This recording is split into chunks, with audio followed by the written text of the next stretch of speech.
जय श्री राम। आप सभी दर्शकों का बहुत बहुत स्वागत है। आज हम चर्चा करने वाले हैं कि प्रत्येक सनातन धर्मावलंबी को अपनी कुल परंपरा का संपूर्ण परिचय देना चाहिए। आज हम एकादश ऐसे बिंदुओं पर चर्चा करने वाले हैं जिससे कि आपके परंपरा के विषय में पता लगता है। एकादश बिंदुओं में आता है गोत्र, प्रवर, वेद, उपवेद, सखा, सूत्र, छंद, शिखा, पाद, देवता और आखिरी में द्वार। ये एकादश बिंदु है जिस पे आज हम चर्चा करने वाले हैं। तो सबसे पहले चर्चा करेंगे गोत्र के विषय में। गोत्र का अर्थ है कि वह कौन से ऋषिकुल का है या उसका जन्म किस ऋषिकुल से संबंधित है। किसी व्यक्ति का वंश परंपरा जहां से प्रारंभ होता है उस वंश का गोत्र भी वहीं से प्रचलित होता है। हम सभी जानते हैं कि हम किसी न किसी ऋषि के ही संतान हैं। इस प्रकार से जो जिस ऋषि से प्रारंभ हुआ वह उस ऋषि का वंशज कहा गया।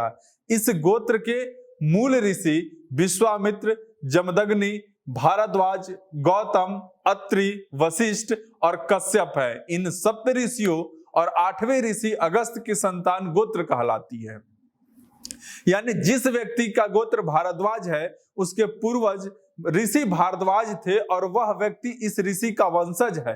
इन गोत्रों के अनुसार इकाई को इस प्रकार कालांतर में ब्राह्मणों की संख्या बढ़ते जाने पर पक्ष और शाखाएं बनाई गई। इस तरह से इन सप्त ऋषियों पश्चात उनकी संतानों के विद्वान ऋषियों के नामों से अन्य गोत्रों का नामकरण हुआ। यथा पराशर गोत्र वशिष्ठ गोत्र से ही संबंधित है। अब दूसरा आता है प्रवर। प्रवर का अर्थ है श्रेष्ठ। अपनी कुल परंपरा के पूर्वजों एवं महान ऋषियों के प्रवर कहते हैं। अपने कर्मों द्वारा ऋषि कुल में प्राप्त हो गई श्रेष्ठता के अनुसार उन गोत्र प्रवर्तक के मूल ऋषि के बाद होने वाले व्यक्ति जो महान हो गए हैं उन्हें गोत्र के प्रवर कहलाते हैं। इसका अर्थ है कि आपके कुल में आपके गोत्र प्रवर्तक मूल ऋषि के अनंतर 3 अथवा 5 आदि अन्य ऋषियों भी विशेष महान हुए थे। अब तीसरा आता है वेद। वेदों का साक्षात्कार ऋषियों ने लाभ किया। इनको सुनकर कंठस्थ किया जाता है। इन वेदों के उपदेशक गोत्रकार ऋषियों ने जिस भाग्य का अध्ययन, अध्यापन, प्रचार, प्रसार आदि किया उसकी रक्षा का भार उनकी संतानों पर पड़ता गया। इससे उनके पूर्व पुरुष जिस वेद ज्ञाता थे तदनुसार वेद व्यासी कहलाते हैं। प्रत्येक का अपना एक विशिष्ट वेद होता है जिन्हें वह अध्यापन अध्ययन करते रहते हैं। चौथा आता है उपवेद। प्रत्येक वेद से संबंधित विशिष्ट उपवेद का भी ज्ञान होना चाहिए। पांचवा आता है सखा। वेदों के विस्तार के साथ ऋषियों ने प्रत्येक एक गोत्र के लिए एक वेद के अध्ययन की परंपरा डाली है। कालांतर में जब तक व्यक्ति उनके गोत्र के लिए निर्धारित वेद पढ़ने में असमर्थ हो जाता था तो ऋषियों ने वैदिक परंपरा को जीवित रखने के लिए शाखाओं का निर्माण किया। इस प्रकार से प्रत्येक गोत्र के लिए अपने वेद की उस शाखा का पूर्ण अध्ययन करना आवश्यक कर दिया। इस प्रकार से उन्होंने जिसका अध्ययन किया वह उस वेद की शाखा के नाम से पहचाना गया।